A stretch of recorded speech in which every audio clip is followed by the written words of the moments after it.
Welcome to the Physician Associate Podcast. Hello and welcome to this episode of the Physician Associate Podcast. My name is James and today I'm delighted to be joined by Physician Associate Arjun Wara. Welcome to the show, Arjun. Good to be on the show, James. Thank you for having me. And do you want to introduce yourself? I am a UK trained physician associate, but I'm working as a lecturer at the University of East London, where I'm clinical placement lead as well as one of the lecturers for the physician associate course. I've been a PA since October 2018, so qualified for like 4.5 years. I've worked in A&E, GP, oncology, frailty, and acute frailty / medicine, as well as being a FIFA fan leader for the 2022 World Cup. I know what everyone's thinking, like, I do way too much of what I've done. Try and diversify, hear it a lot. But I think life's there to enjoy. What did the FIFA job involve? Were you over in Qatar for the World Cup? So it was a voluntary role, and I was as a ambassador for the FA in England. Both myself and another PA that I know, Kunal Sapat, who I owe a lot of credit to, because he helped me become a physician associate as well as get into the FIFA role. But the FIFA fan leader role just involved me going to Qatar, being part of fan delegation groups, which, as a FIFA fan leader, explore what Qatar was like, speak to many of the local fans, football fans there, as well as fans across the nation here in England, and try and debunk some of the sort of negative stereotypes or sort of stigma that was attached with this World Cup. And fortunately, thanks to my role with the FIFA fan leader role, I got invited twice to Qatar, once in 2021, another time in 2022, where I actually got to stay for the whole World Cup. And because of all the work that I did, I, very fortunately, very luckily, ended up getting rewarded with the best European fan leader award. And I was just like, oh, this is so cool. And I got to see the World Cup final as a result. And I was like, I was really happy with that. Wow, that's really cool. Yeah, what an experience. And then you listed off loads of jobs that you did as a PA. Was that as a rotational post when you were newly qualified, or have you got burnt through lots of different jobs all in a few years? The latter. I just burnt through lots of jobs. I Okay. think Why for me, so for me, the reason I did that was because I think after 1 year working in my first job, I remember sitting there thinking, I feel comfortable, I'm really getting to know the department. But I just remember thinking to myself, I'm kind of not using all of my knowledge that I learned when I was a student. Part of me also wanted a different experience. And there is an element that I didn't feel like I was progressing enough. And maybe I thought to myself, maybe I should go and adventure more, see what else is out there. Admittedly, it's been a bit of an up and down road having done that. Don't regret it because it gave me a lot of experience, if that makes sense. Yeah, absolutely. It's I think it's something not many PAs have done, to my knowledge anyway, to experience that level of different specialities. And it makes sense in a lot of ways to try lots of different things, especially whilst you're young and at the start of your career, so that you know what you want to do. This is it. And I guess the thing is, I don't want to stereotype or assume, but I guess most PAs just, when they find the job that they're happy with, they're like, let's stay here and, develop.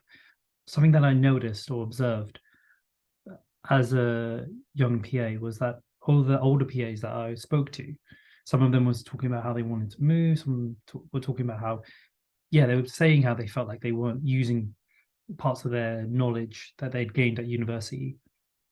And I kind of just thought to myself, you know what, we have this flexibility, we have this ability to move from one place to another. I mean, there's pros and cons to doing that.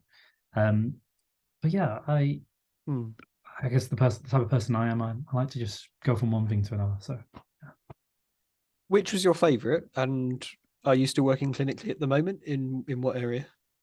Very good question. I've stopped working clinically. I'm working full time now in education. In terms of my favorite clinical job, it was probably my last one, where I worked at Queen Elizabeth during my acute frailty / acute medicine job. I think there I felt I really enjoyed it. I felt like I was getting really hands-on, really stuck in. It was the first time working in a DDH, and I felt I really got on well with the team and the consultants and the PAs there. And then, I kind of just thought, I need a break. So I ended on a good note. But yeah. Did you get a bit? Did you go through a bit of burnout? Did you get a bit low? Definitely burnt out. Definitely. I was definitely burnt out. I must admit, I probably did feel a bit low as well. But sometimes these things happen because we're working in such a stressful and intense environment that you're gonna be, when you're giving you 100% and you're working hard and you're trying to be innovative, and especially in the system that NHS is like, it can be difficult. And I think for me, I got to a stage where no matter how much I was working, no matter how much I was trying to refine that love for medicine, it just wasn't coming. And I just thought to myself, you know what, let's take a step back and let's see what my options are. And fortunately, I got into full-time education, and I was like, you know what, okay, this is the right step. Yeah. And I can see from the expression on your face, you light up when you're talking about that job. So let's move on to the HLA. Can you explain when did it come up for you? What were you doing? How did you get involved with it? How did you hear about it initially? So great question. So the HLA or the Healthcare Leadership Academy, it's a social enterprise. It's a sort of like educational sort of company which provides leadership training for healthcare professionals, including medical students or nursing students or qualified nurses, doctors, PAs, physios, and it offers a wider variety of sort of courses involving leadership, whether it's involving education, whether it's involving entrepreneurship. There's a lot it can offer, and I just remember thinking one of the beautiful things about the HLA is that there's an opportunity for you to network with a lot of other medical professionals, as well as train with them. And yeah, it's one of the things that appealed to me. It was founded by someone called Johan Malawana, and its aims is to support the development of future healthcare leaders within the NHS. I first heard about the HLA back in 2019, where one of the locum doctors was talking to me about one of his projects. I think he was trying to increase the amount of South Asian representation doctors within, I think it was neurosurgery. I need to double check. But he was talking to me about his project, and he was saying to me how, he's joined this, the HLA, he's been able to network with a lot of doctors and other physios and nurses, getting involved with a lot of people who want to help innovate the NHS. So after I went into full-time education, it had been like 3 or 4 years that I'd known about the HLA, and I just thought to myself, you know what, let me just apply, let me see if the project works. And apparently they were really keen and they liked it. And so, yeah, that's how I got into it. When it comes to the HLA, so for those who are listening, I'm a HLA scholar, where I am doing this 12-month scholarship where I am getting leadership training, which is recognized by the Institute of Leadership and Management, where I'll be getting an ILM level 5 qualification, as providing I pass my scholarship.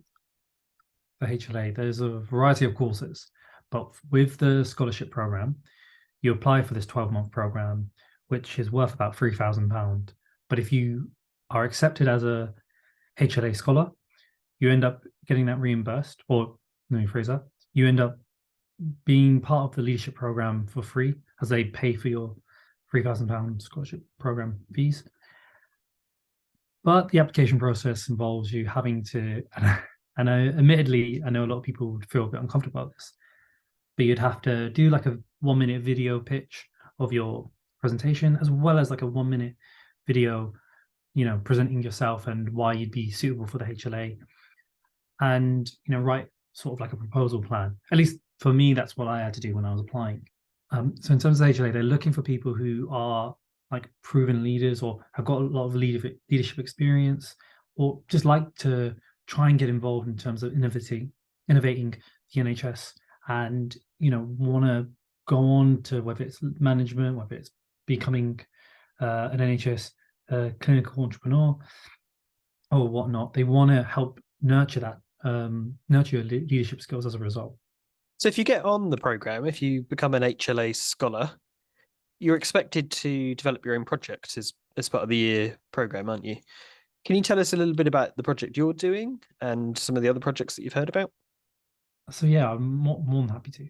So in terms of my HLA project, I'm part of the HLA recruitment team, where we have either bi-weekly or once a month meetings looking at the HLA website, looking at the nomination forms, looking at the application process, and trying to sort of dissect and look at how we can make it more inclusive, and asking people from outside of the HLA what they think about the HLA and how it looks and the impression that it gives.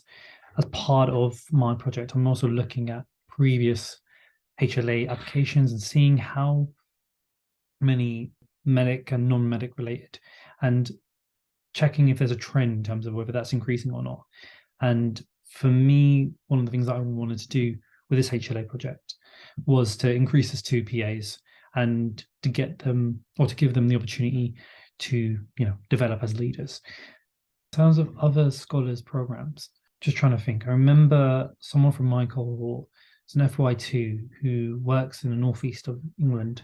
He is trying to improve the efficiency and delivery of ultrasound guided cannulation teaching to FY1s and FY2s, trying to make it more standardized across that region.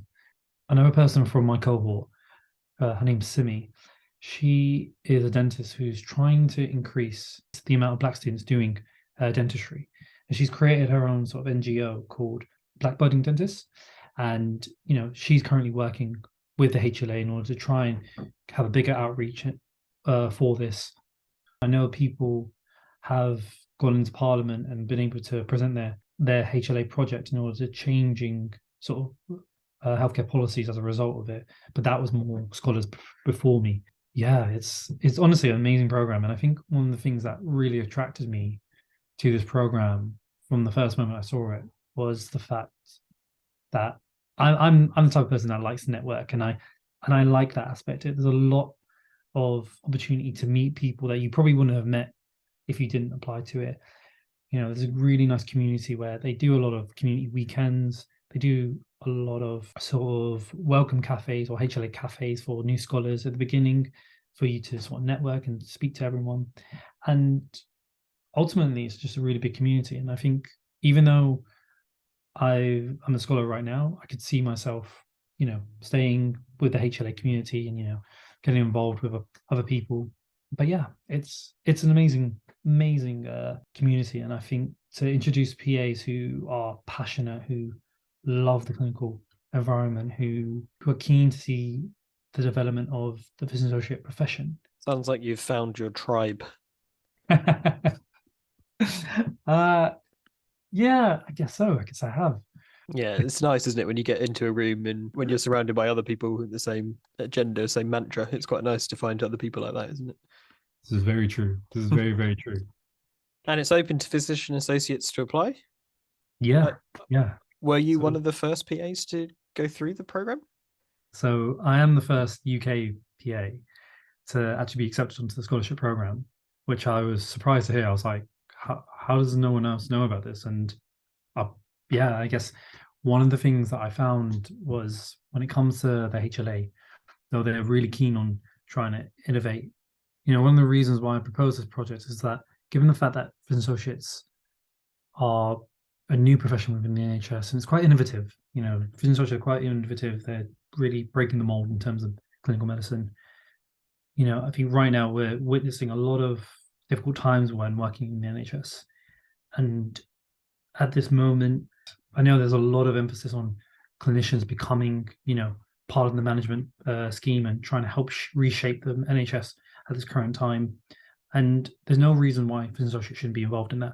I think right now, whilst there's development of, PA ambassadors, there's development of, lead PA, there's a lot of opportunities for PAs to become leaders or future leaders for the NHS. And I remember just thinking to myself, you know what, it's important for PAs to know about this, and it's important for PAs who don't know about these opportunities to get these sort of opportunities, to get this guidance and training so that they can help make an impact. And it's open to physician associate students as well as qualified PAs of any discipline.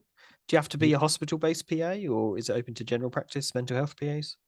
It's open to every PA. So it's open to PA students. It's open to any PA working in community care or hospital. It's open to every PA, regardless of where you work.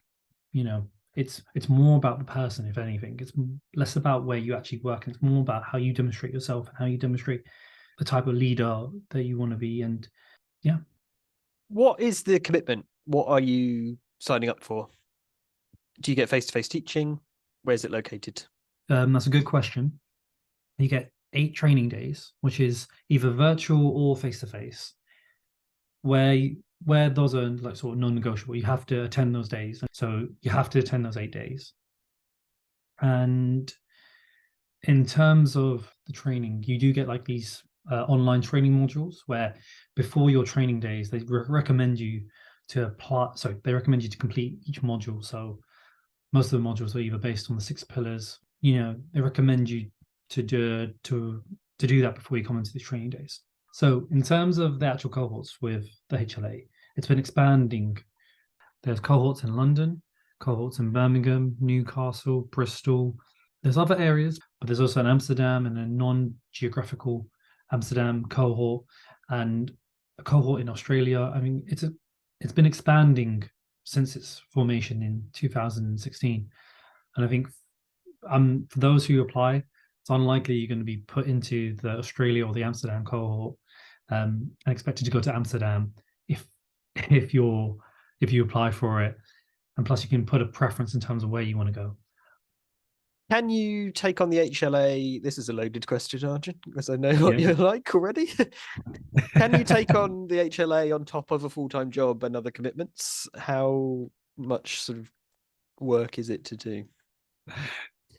That's a very good question. So it's definitely feasible. And I think they expect you to put, in terms of your project now, they expect you to put about 5 to 6 hours a week, minimum 5 to 6 hours a week in terms of your project, which doesn't sound quite a lot.